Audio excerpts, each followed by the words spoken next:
The message you're about to hear will position you to live life to the fullest with actionable insights and strategies. Now, Abraham Owoseni.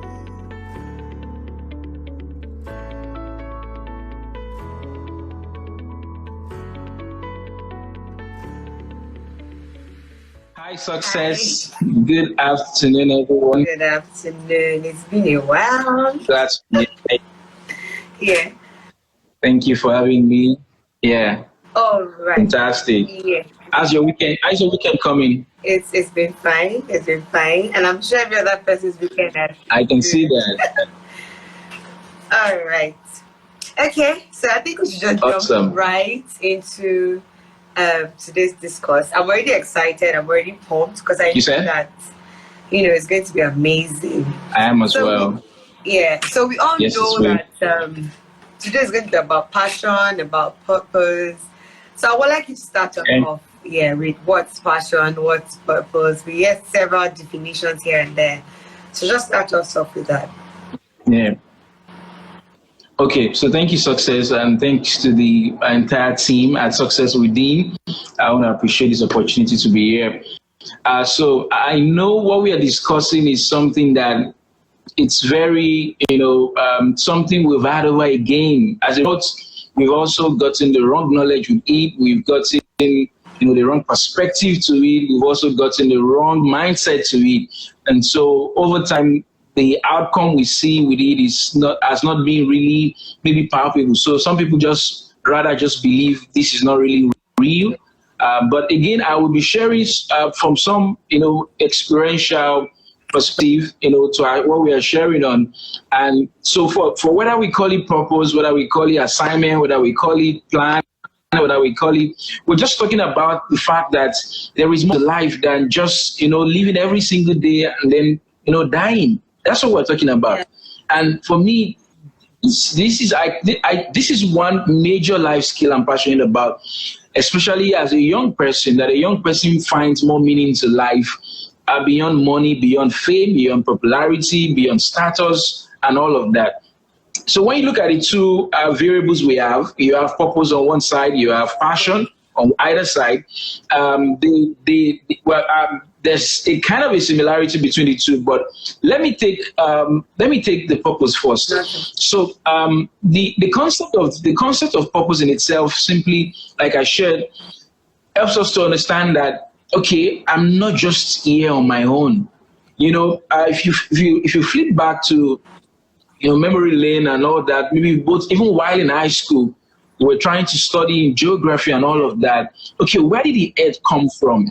Social studies said, well, this one said it was this, another theory said it was a bang, so that's the beginning. And I used to say this in a number of my coaching sessions, that before you can even begin to talk about sensitive topics like purpose and all of that, what is your understanding of life in itself? That's the beginning. If your mindset about life is what gets you actually started. So if I understand like life is a gift from God, and I understand that God created the earth is the Lord's and its fullness thereof, my mindset is different from another person that comes from a perspective and says, well, I'm just, it's my life, I'm living on my own. So it's totally different. You get what I'm saying? So that's one major thing. Trying to first find out what is your perspective about life. And so what I'm sharing from this, bedrock that life is a gift and we are here, we were sent here actually.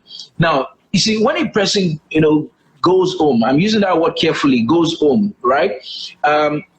Literally what happens is that God calls a person home. So most people who have this mindset of faith and spirituality, what they do is that they call that kind of events, they call it homegoing service. Yeah. Follow me through, right? So what literally they are saying is that this person was actually sent here, and so he went back home to where he was sent from. Yeah, that's just what happened. And so again, that is helping us to understand life. This is just more of like a foundation that gets it going, that beyond all of the other things we have learned. So for some, there might need to be lots of unlearning and relearning. And that's just how life is. I remember one time I was trying to learn a software application. I thought I learned it. but only for me to find out that I learned it wrongly.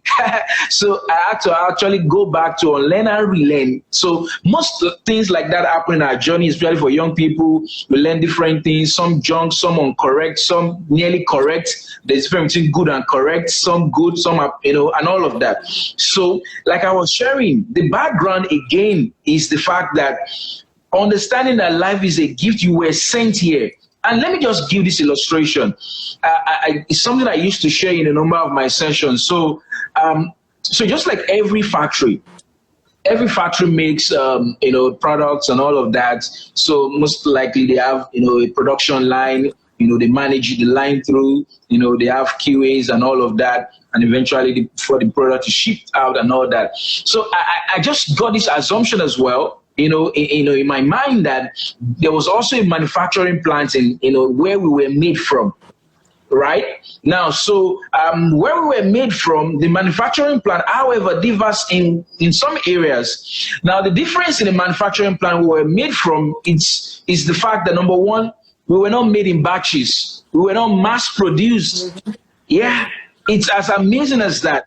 So you were not made in your hundreds or your thousands. Every single person was actually uniquely made. And so you see evidences of that in some physical footprints of our makeup, for example, your thumbprint, your fingerprint, and all of that. So it tells you were indeed uniquely made. Now, but primarily what God made in that factory may not even necessarily be the look you see, whether a person is fair or dark, slim, and all of that. Primarily what God made was our nature. Let us make man in our nature. So the nature is the main focus of emphasis. And the nature is what we can call more of like our spirits, right?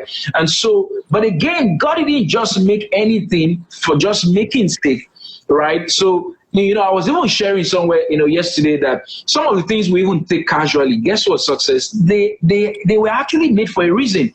So even the cockroach was made for a reason, even the lizard for a reason, the tree for a reason. So everything is like an ecosystem. If one person is out, the system is not balanced. So amongst the 8 billion people on earth, if you are out of that scheme and not doing what God's called you to do, you are making the ecosystem not balanced. That's the number one, factor that happens. Now back to that story. Guess what happens? So in that manufacturing plant, God had said, well, let's make the spirit of success. She's going to, do this particular assignment and all of that. And, all of that was drawn through the production line. When that was done, guess what now happened? God did not delegate somebody to actually, check through what he did. Out of all of that teamwork, God himself did the QA, the quality assurance. And when it was done, scripture tells us that God said, this is good. This is good. Then God was now looking to the earth for where you will begin your influence, right? It's a global influence, but God was looking for the right place, the right time, the right season, the right environment for you to begin your influence. And possibly, maybe your parents were in Africa or in Asia or Europe, wherever they may be at that point in time, just trusting God for your seed, right? So it was not even a biological, meeting in itself that created the spirit. The biological meeting was just a consummation of a gift God had sent into that family. And guess what now happened? Suddenly, a woman finds out that she's 2 weeks pregnant, she's, 1 month pregnant, and all of that. So the biological part of our makeup gets, developed in the womb. You were born 9 months, 40 weeks down the line, 39 weeks down the line.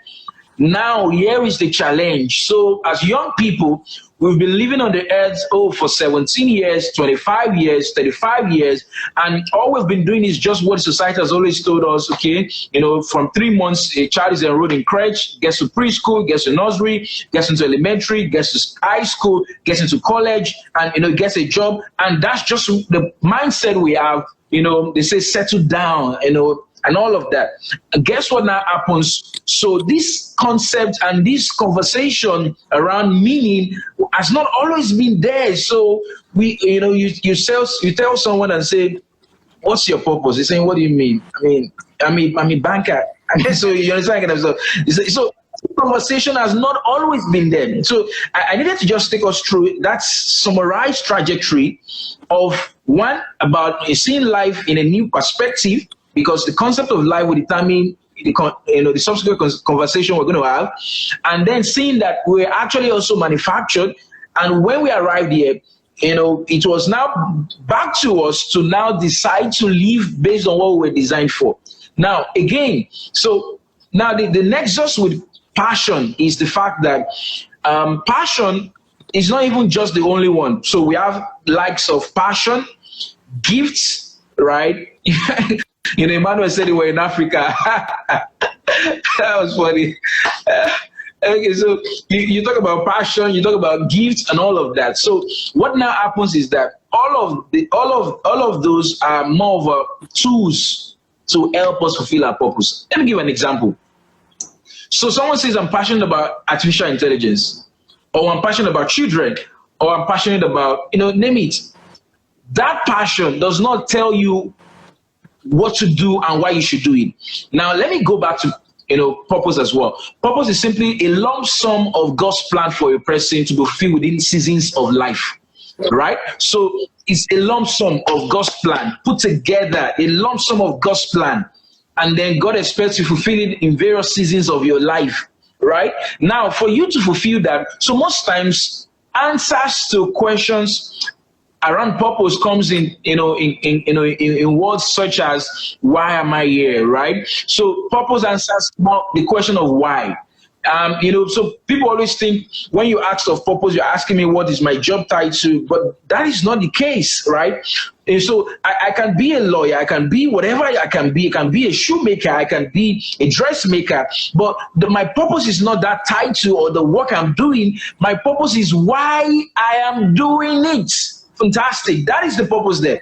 And so most times when I'm reading profiles of people, great career stories, great personalities, I'm always eager to know why they're doing it. So I go to their website, got onto the about menu, I bing on it, trying to study and sieve out why they're actually doing what they're doing. Once I get that, I get a stronger, connection to such a person and say, okay, great. This person is not just doing it for this. There's some more meaning.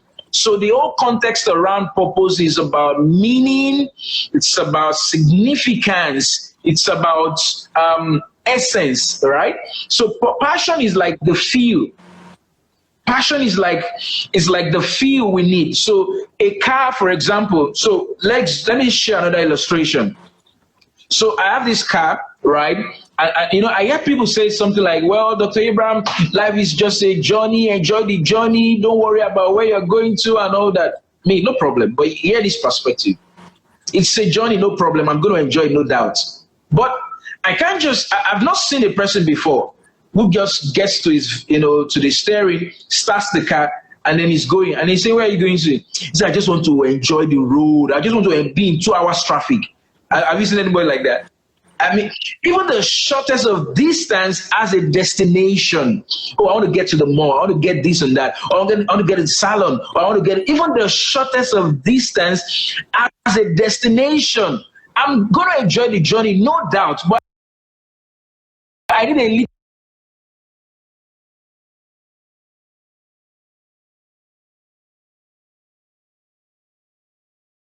little glimpse on where I'm going to.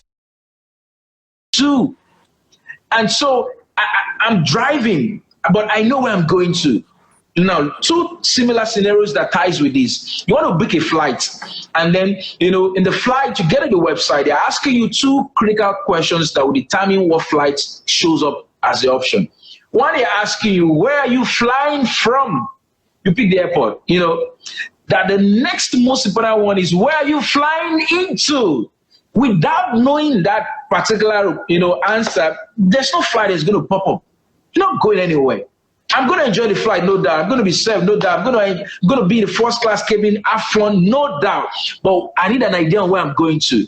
So it's not just about enjoying the journey, just by enjoyment as it were, but okay, where am I also going to? So once I know where I'm driving to, I can't go there without any fuel in the tank. So passion is like the fuel I have in the tank that keeps me going. And so it's like I mean, there are different ways it happens for different people. Some could, for example, discover their passion even before even the purpose. Some just find out that once they find a purpose, they're passionate about it.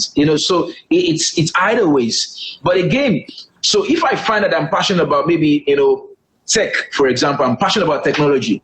That's great, but being passionate about technology will not tell me what to do with technology and why I should do what I'm doing, for example. Yeah, so there are many things I'll do. I could just make a Google search, says, oh, tech is this, oh, this is the reigning field. But again, the context around purpose talks about meaning, significance, fulfillment. So I guess speaking with elderly people. So one time, I was speaking with this elderly man, well advanced in age. And he was saying to me, Abraham, well, you use the word lucky, but I know it's not luck, right? He said it's like you got some things early, right? And the fact is that as for a young person, it's not about the fact that you're not going to make money, but some things need to come first before all of those subsequent ones. Money is a reward. So some people say, well, I just want a good life. Fantastic. But there's a difference between a good life and a fulfilled life. Inside a fulfilled life, you will also get good life. But a good life alone has no fulfillment. So I advise people, why not just get a double edge? You win both ways, right? Yeah, you win both ways. So the passion itself is summarizing this, this line of thoughts we started with. Passion itself is just like what's going to sustain me on the journey. So although I'm sent to, so for example, I have a single line that I use in representing my purpose statement, raising young people, molding minds, right? Although that is why I'm doing every single thing I've been doing once I got that clarity, but I need the real fuel that will keep me going. I need that kind of, more like what will keep me burning, what will keep my combustion going. And so I'm passionate about youth development. So it keeps my combustion burning. Or I'm passionate about human development. It keeps me to always be molding mind. Also, I didn't need to now look for the field. I don't need to buy it. It's already inside. So it keeps me burning. That's the nexus between purpose and passion in a nutshell, right? Wow. Yeah. Okay. Wow. For real, you said you said a whole lot. I really the analogy you gave really resonated with me with regards to being created. And then I noticed that your words, you were very particular about the words you're using. We're created as a spirit. And then, the biological, all that is just to create your body, to house your spirit. I think knowing that truth really, really redefines, how I look at purpose. And then, you clearly said the purpose is why. Why are you doing what you're doing? And then I realized that why is one question we really would ask ourselves. If we really want to answer the question why. But I think that's what purpose is, like you've mentioned. Yeah. So the next thing I would like to ask is it possible that your purpose and your passion are unrelated? Is it possible that at this stage of your life, your passion is not related to your purpose? Can we have that? Okay. Thank you, success with that. So far, so what we do in basically maybe psychology and human development, there's no need to generalize. However, there are principles that underpin, several outcomes. So there might be different experiences for, people. However, the principle remains the same. So for someone, this was actually what I found. So so the way God did it is such that God can't call you to something and you're not passionate about it, right? Yeah, it's that fundamental, right? So and like I shared earlier on, for some people, they may find, it's just like it's just like maybe, for example, some corporate organization, they have this fleet of vehicles, and so once the pilot is given an assignment to go do something, then he gets this requisition to actually go get fuel in the gas station. So actually, before the guy got an assignment that go to this place or go drop the staff in this, he won't get any particular something to go get fuel. That was not going to be needed. However, once he got the assignment that now go get this thing done, go do this, then the passion in our context now, the what he needed to run with was given to him. right? So for some people, that may be that divide, right? And for most times, actually, also, we find that this thing is actually not such, something like is, really, it's not like it's really something far-fetched. So, for example, if a person has lived up to 15 years, in all of that couple of 15 years, a person would have actually found, what he has or she has been really passionate about. No doubt. And two way we used to, talk about this is that, I was telling some people, I gave them an exercise the other day, and I said, okay, do this. First, you spend time to really think about it, right? And then next is that ask 5 people who have known you for a number of years, and they really know you well, not just knowing you because, knowing you on the road. They know you so well. So most times what now happens is that it's not that their answers will tell you something new, entirely afresh. Most times, no. Their answers will only validate what you have found. Oh, so this is actually what I'm passionate about. Oh, this. And so, like I said, it's not just passion alone. Both your passion, your gifts, they're all like tools you need to fulfill the assignment. So you can't just get sent on an assignment without having what you need to do it, to fulfill it. And so the context about even gifting alone is a whole lot in itself. So gifting also in its own context is finding what you're actually good at, what you are good with, what you are good in.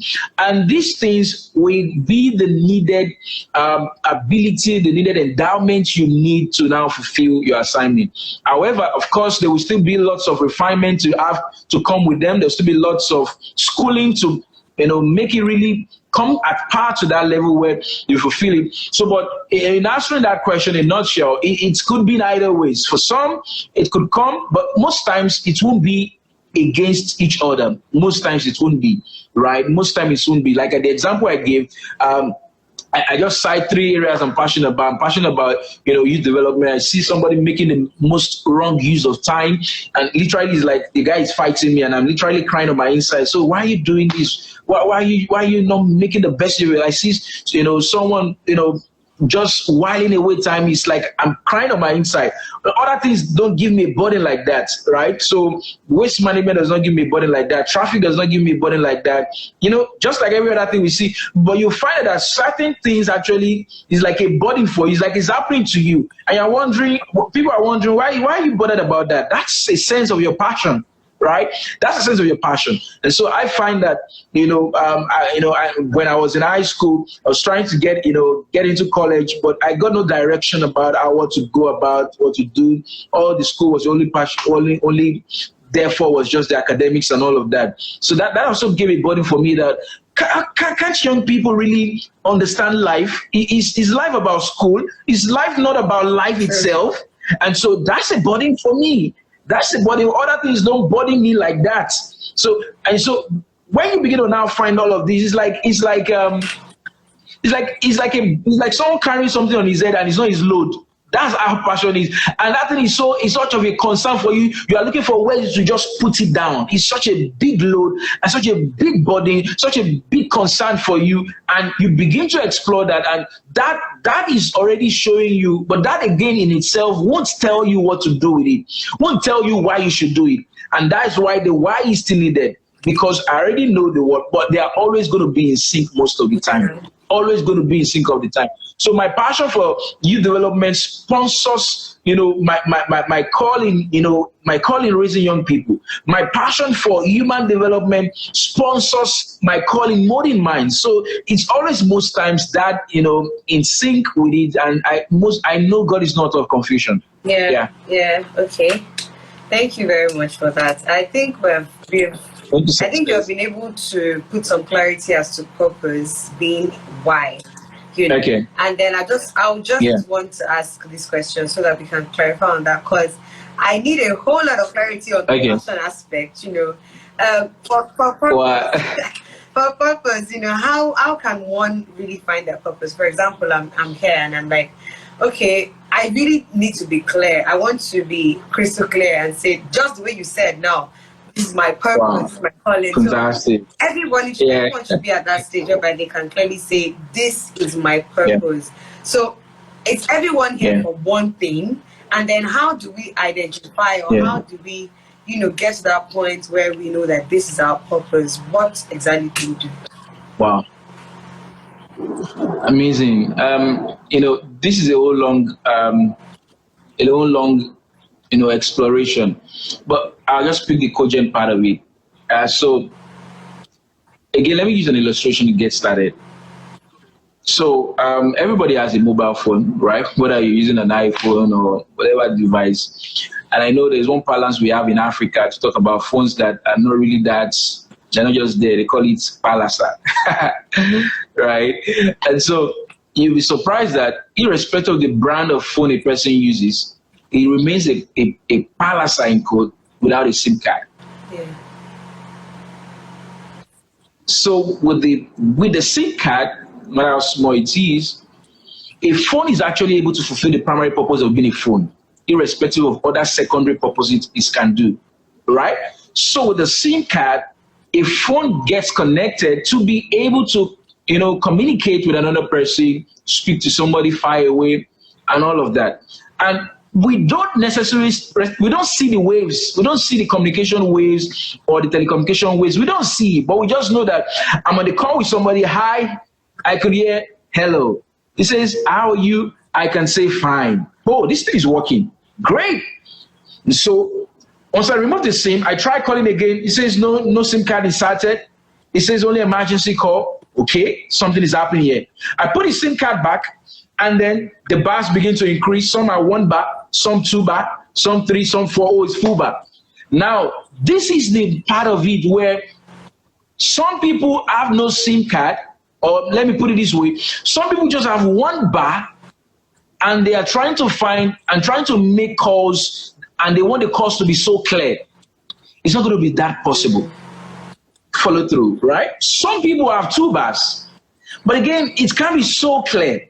Now, what is this SIM card in this context of what we are sharing? This SIM card is like our spirit. So we go back to where we started from. Wow. So God made this spirit, and this spirit lands on the earth, but this spirit has always just, this spirit has always just remained, this spirit just got sidelined, and our focus was just on the body and the soul.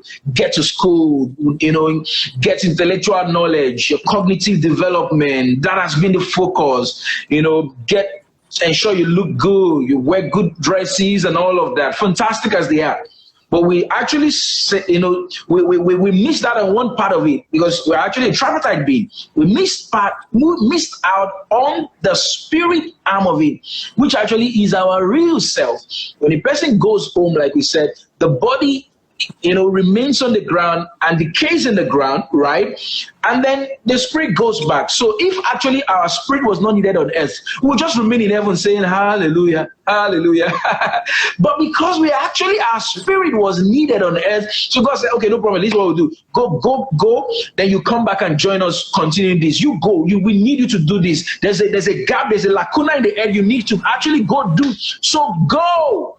Then we are, but because again, the way God designed it, even Jesus had to be born. So we couldn't arrive as a 25-year-old guy. No, you couldn't just arrive as that, amazing, good-looking 27-year-old lady. Yeah, you still need to be born and you grow. But we neglected the spirit part. So for Jesus, he grew in wisdom. The grace of God was upon him, but he was growing in spirit. The spirit component of it has been missing in us. So that SIM card actually, when we now get on earth, is our means of access back to communicate with God. The reason this is key is because you can't separate the purpose of a product from the manufacturer. Right? You can't separate the purpose of a product from the manufacturer, even when you get all forms of indicators of what it might likely be used for. The passion tells you what it might likely be used for. Your giftings and potential tell you what you might likely use it for. But why going all through the guesswork when I could just actually make a call to the call center, the manufacturer's office, and say, hey, I just got this product. What's up about this product I'm having? Please get it through. So every company, most tech companies, for example, have this direct customer. They say we're going to give you 1 year customer service, but you're going to pay for it, right? Well, anytime you call us, 24 hours, someone is there to respond to you. So how come we now get on the earth, but the only the only conversation we are having is just in this earth realm. We only converse with our parents, converse with our colleagues, our peers, colleagues at workplaces. But our primary conversation to our Creator is through our spirit. Now, this is actually needed, and that's the beginning of the whole conversation, because it's about relationship. Purpose, finding meaning is about relationship. You know, I was in university and I was just about to get out of college, and yeah, I was using my senses very well. Fantastic, first class product, bright, you know, smart, and all of that. But so yeah, I'd read some books about this area of life, like we're sharing, but it wasn't still real to me. I still couldn't, you know, really experience and touch it. So one of those days, I was just going to a class, and one of my classmates, by name Bodrin, just asked me and said, "Okay, so Abraham, what's up after school? Is there more to your life than this?" Okay, I said, "Okay, what did you say?" And then it goes to say, it goes to explain again. I mean, beyond like what we're doing, what's more, what's up. People are already planning life. At that stage in school, you're already planning life after school. Okay, I'm just planning, well, for me, I'm just going to go get it, let me go get another higher degree. Or, someone will say, I just want to get married first. Someone say, well, I just go do NYC self, get a job. Everybody's just having a plan. But I found something powerful that God said his plan is better than our own plan, right? His plan is better than our own plan. So, because we used our mind to develop our own plan. So our brain was just what we used to do in our own plan. But God said his own plan is better. Our own is a quack, So again, let me give a similar illustration to this. So in architecture, for example, a client comes to a consultant and says, "Oh, I want this fantastic edifice. It's just going to be this." It gets the brief. They do all of the strategy session back to back, and then the client the architect begins to conceive this, design that we actually fit into this brief, meet the needs of the client, meet the user perception, the users, psychographics, and all of that. Now, some other people say, well, is it not just to draw line? I can do this thing myself. They say, I beg, gets one, roadside guy, gets some of the other guy, and just says, and then, what I ask people is that when you pass by a street, what buildings make you turn your head back? They say that one. I say, okay, that one. Which one why didn't you look back at the other one? The other one, nothing is special there. I said, okay, let me tell you the difference. One was designed by a professional. The other one was designed by a quack. A quack is a word we use for someone who is unprofessional, right? Now, so in our own mind and our own thinking, we are quacks because our plans is nothing compared to the plan of God who actually designed us and sent us here. And so he said his ways are higher than our ways.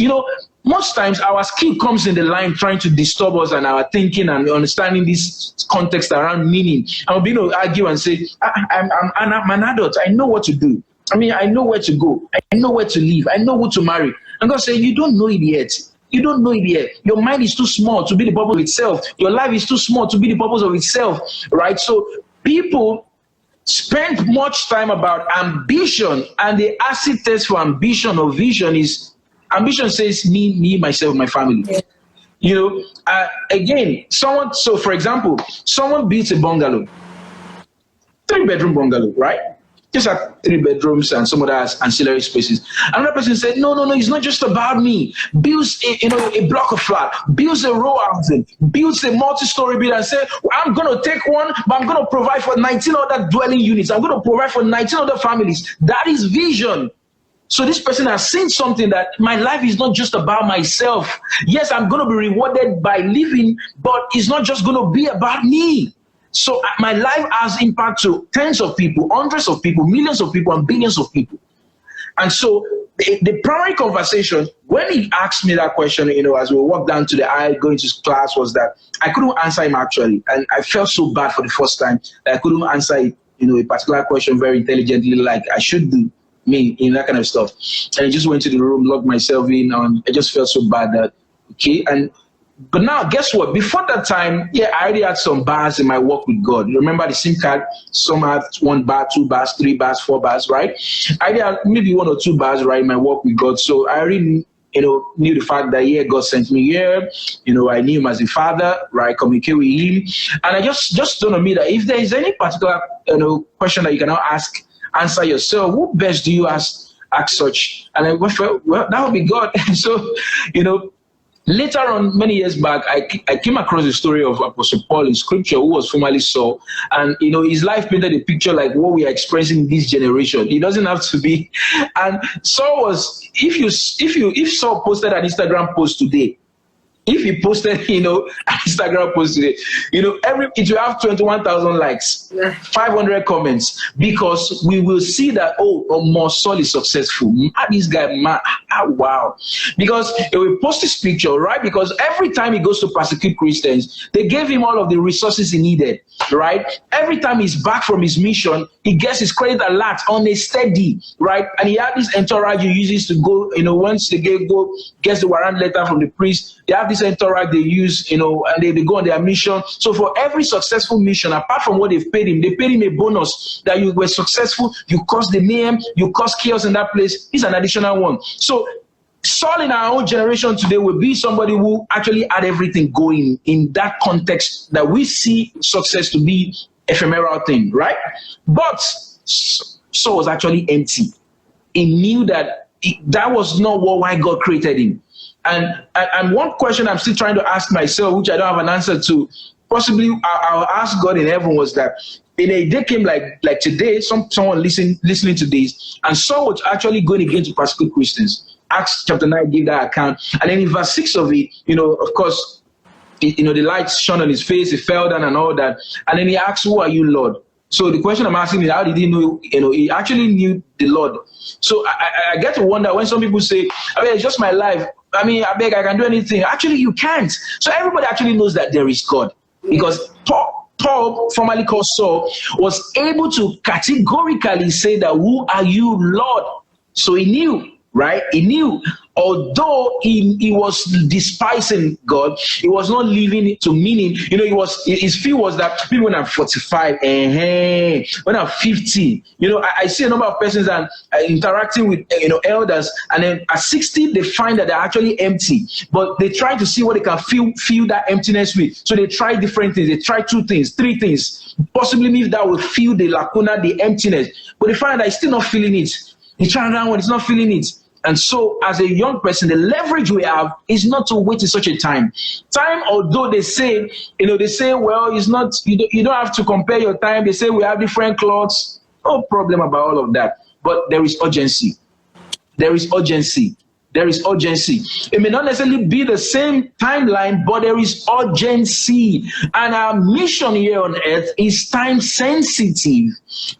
So if I miss something in the morning season, I've actually missed it. So it's not about whether it's not my timeline or my time clock and all of those conversations. It's gone, right? And the afternoon season is there and all of that. Now back to that story. If you read more of the account, so Saul went into the city. His eye was blind for a while, met Ananias, and the later part of that scripture actually shows that God now told Paul, okay, what you are doing is not what you are doing. You're actually, I'm sending you to the Gentiles. So most times when God unravels, one's assignment, one's purpose, it comes with 2 key answers: who He is sending you to and what you should do with them. Yeah. Right? Who He said, I'm sending you to the Gentiles to preach the gospel to them. So it comes with those 2 answers, right? And so the relationship part, back to my story now, when I went back to God to ask really that, okay, so, and I think this might flow in line with some thoughts that may be coming into the minds of, listeners, which is the fact that, okay, so what do I actually do to really uncover this? So first is about relationship. I find something peculiar in my work with young people. We want to make certain decisions in life, but we don't actually have a relationship. What I mean is this: there's a difference between meeting somebody and knowing somebody. Yeah. So if I meet somebody, I go to an event and I meet somebody, great, and then I just say, "Hi, what's up? What's your name?" I'm Abraham. You say, "I'm Shadi." Okay, great, Shadi. Nice to meet you. Nice to meet you. I don't say nice to know you because I don't know her yet. Sure. Possibly, if by our conversation, I find some similarities of values or, and interest, I could now say, "Oh, could we share contact?" Okay, and then we share contact. And subsequently, after that first time of meeting, I can now begin to ask, "Okay, so Shadi, tell me what, where are you from? Okay, another day I come and say, Shadi, so what actually are your interests? Another day I come and say, gradually I'm knowing Shadi. Yeah. What I need is intimacy. What I need is communication. What I need is relationship. So I can't meet Shadi the first day and say, Shadi, nice to marry me. I mean, that's weird. That's weird. Nobody does that. So, but that's what we do as young people. So we come to God at critical areas of our lives and say, okay, God, I want to marry now. Who should I marry? What?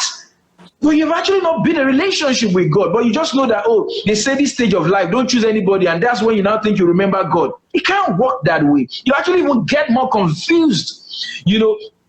People say, oh, well, they say there's something called purpose. Okay, so let me go and ask. It doesn't work that way. What works is build relationship. God wants our heart first. Beyond any other thing, we'll ask him, my son, give me your heart. He wants your heart. He just wants you to know that he's a father. Beyond your earthly parents, beyond your closest friend, he is your best father.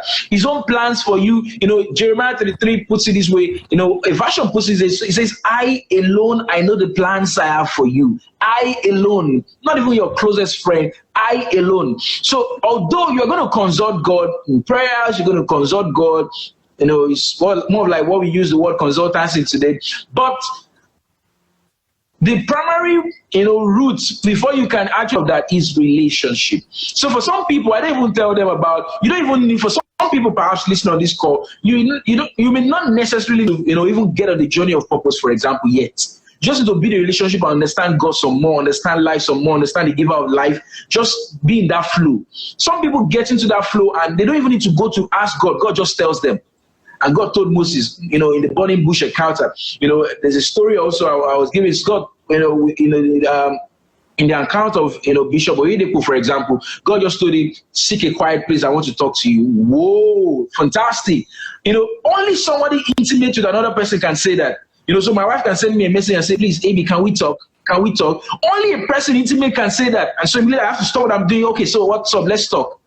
And so for some people, they have built a relationship so rich, so strong, and God says, I want to talk to you. That was his own example and his account. However, for some people, either in your journey, you may need to ask God, especially in that old generation now where there's a lot of ozu and bozu, noisy environment, and the clouds, the clouds a time for thinking, it beclouds time for meditation. So we can actually set out times where we actually go for inquiries like that. And one of the simplest, most time, if a person wants to get the right answer, it's not just about asking any particular, question. It's about asking the right one. The right one. The right question gives you the right answer. So if I'm looking for my phone now and I say I'm looking for my shirt, I won't find the phone because that's not the right question, right? And so what Apostle Paul formerly did was to ask a particular, he asked God something that actually is the same roots, the same line of thought, the same line of conversation. It's just like somebody calling a customer care. The customer care has a particular protocol of communication. This is the first thing it says. This is the next thing, and this is what it backs up. So when I'm communicating as well, what Paul simply asks God is, what will you have me do? What will you have me do? And so I simply went to God in a 3-day fast. My journey, in that story I was sharing, because I couldn't answer that particular question. Is there more to your life? So I just went to God. Okay, so is there more to my life? I was actually asking that same question. Is there more to my life? My classmate just asked me some days ago, is there more to my life? I didn't have an answer to him. So it's actually, what is there more to my life? I don't know the answer. It's as simple as that. I was just asking. I was just conversing, try to maintain a lot of meditation, quietness, added a flash to it, just to be more sensitive in inquiries, right? And then possibly you can also ask questions like, what will you have me do? Just like Saul asked, what will you have me do? Why am I here on earth? Why am I here on earth? April 10, I was praying. April 11, I was praying. April 12 was the last day of my fast, so I was also praying. Right. And then, I just had God say my conscience, my spirit, right? I'm saying to young people, right? Still in the art of faith, God, teach them my ways, bring them to my knowledge, establish my words in their lives, be development centers across the world.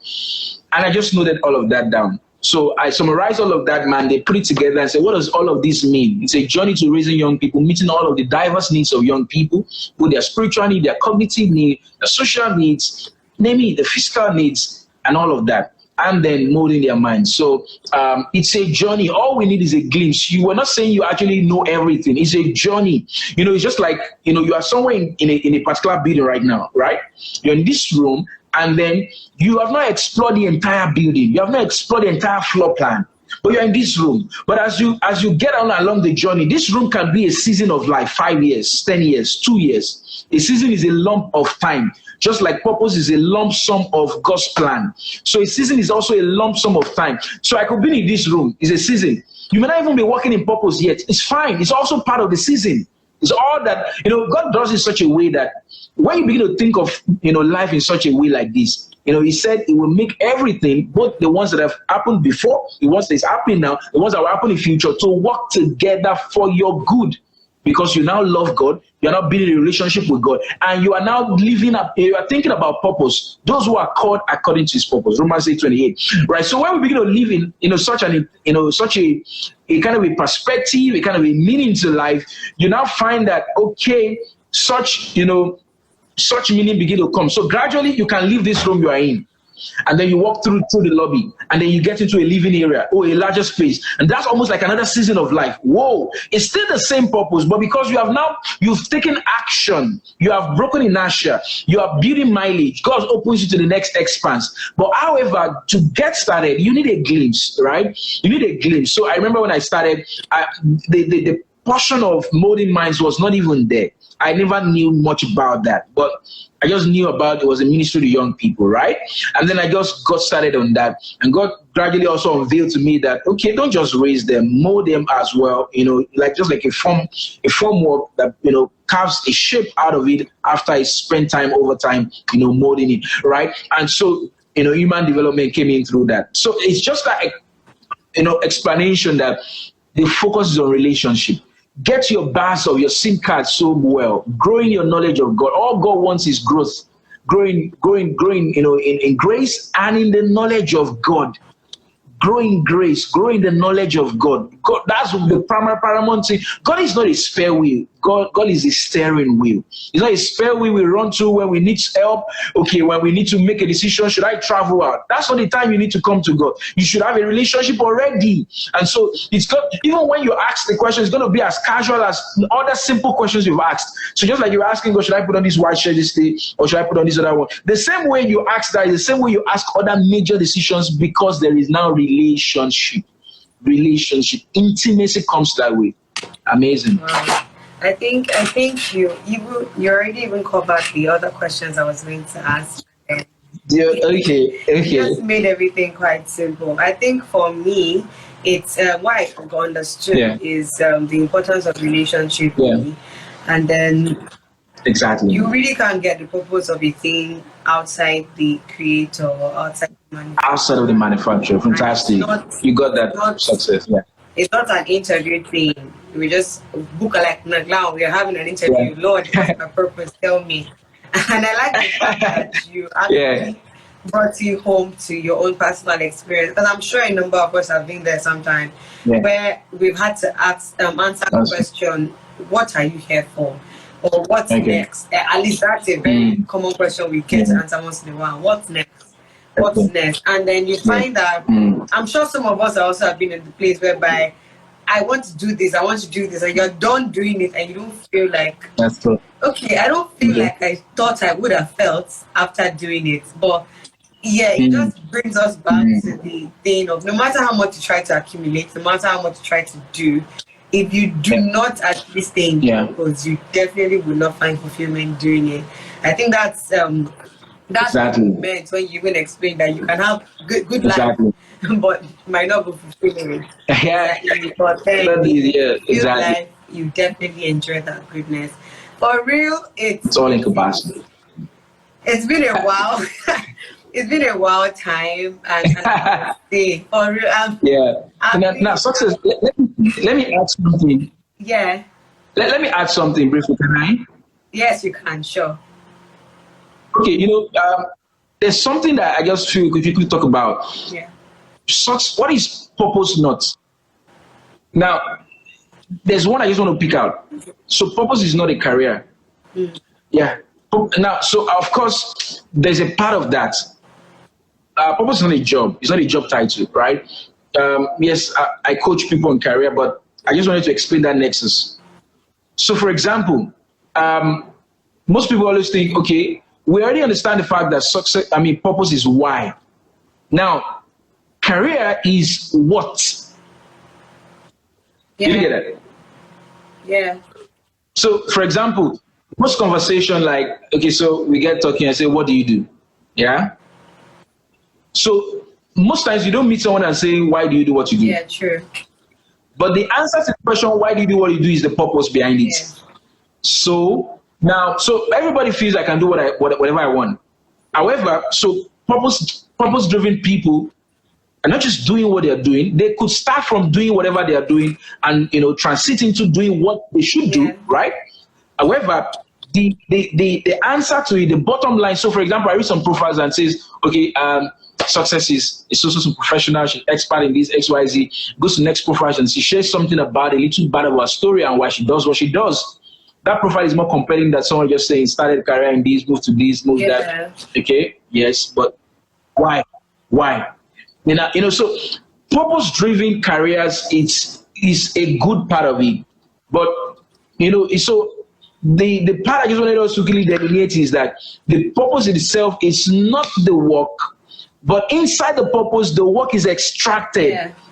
So, for example, God told Paul, I'm sending to the Gentiles to preach to them. So Paul knew that I'm going to be a preacher, right?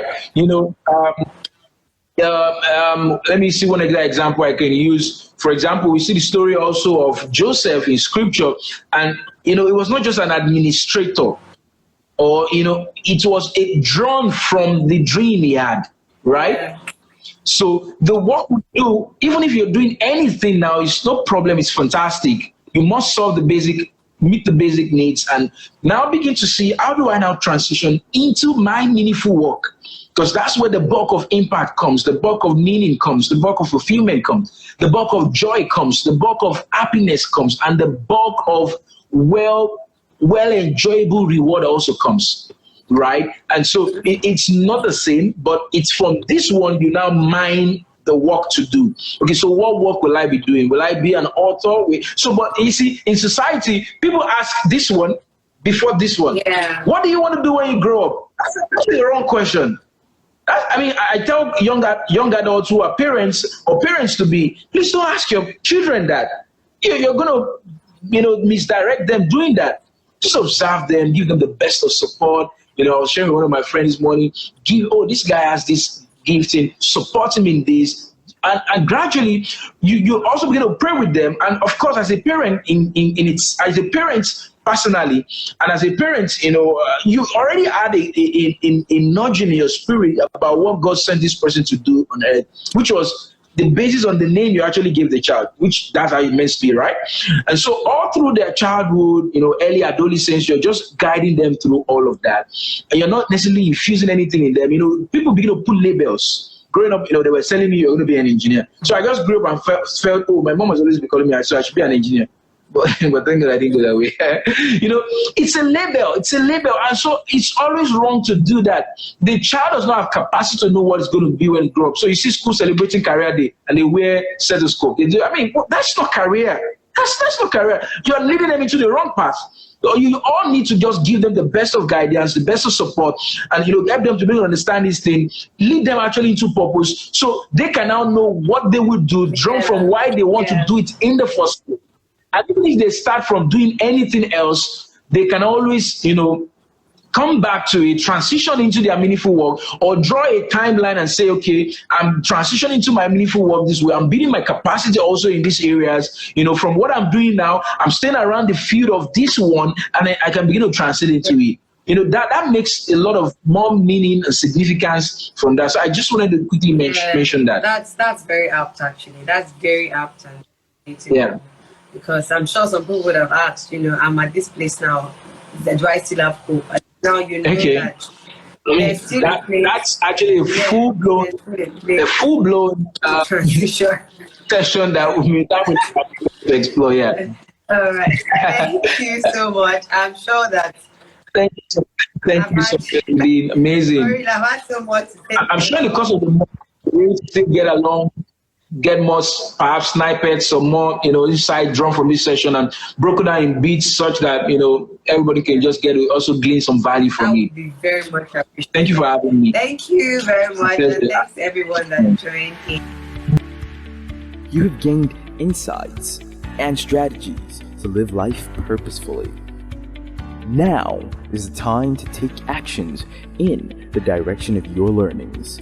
For more products, bookings, and inquiries, please visit www.abrahamowoseni.com.